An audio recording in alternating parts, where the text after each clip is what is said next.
Hello mga ka-farmer. Inutusan ako ni Mister na magtimpla ng gatas.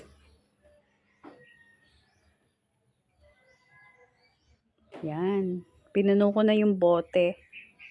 Para po ito sa aming alagang kambing. Paggagatasin po namin.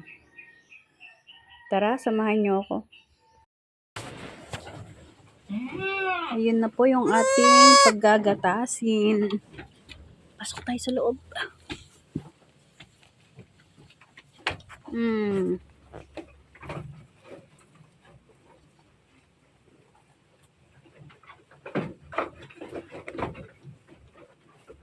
Ayan.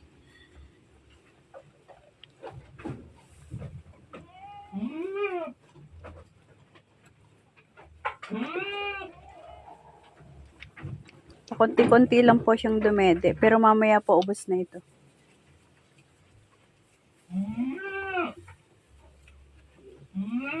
Papakita ko po sa inyo, ayan po siya, yung napilay niyang paa.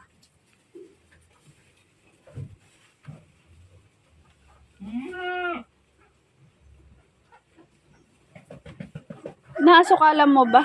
Hindi ko inasukalan to eh.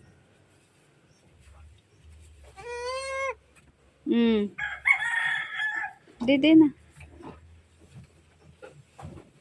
Kawawa naman. Napilay po yung paa niya. Nadaganan yata yung nanay niya. Tignan niyo po yung kapatid niya, oh. Palibasa niya, wala siyang nararamdaman.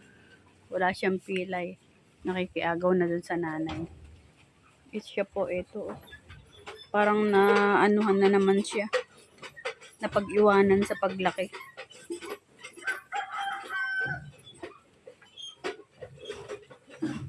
Nadaganan po siguro nung nanay. Ang laki kasi ng nanay niya eh, oh.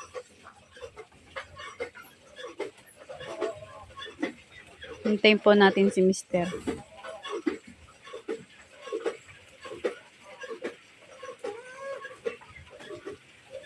Oh.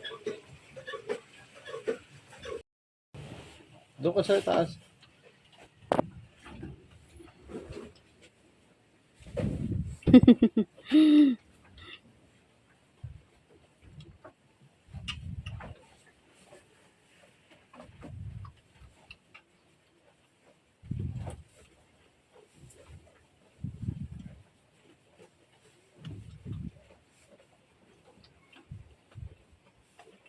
Ito po ay pantulong lang sa gatas ng nanay niya. Malakas naman po yung gatas ng nanay.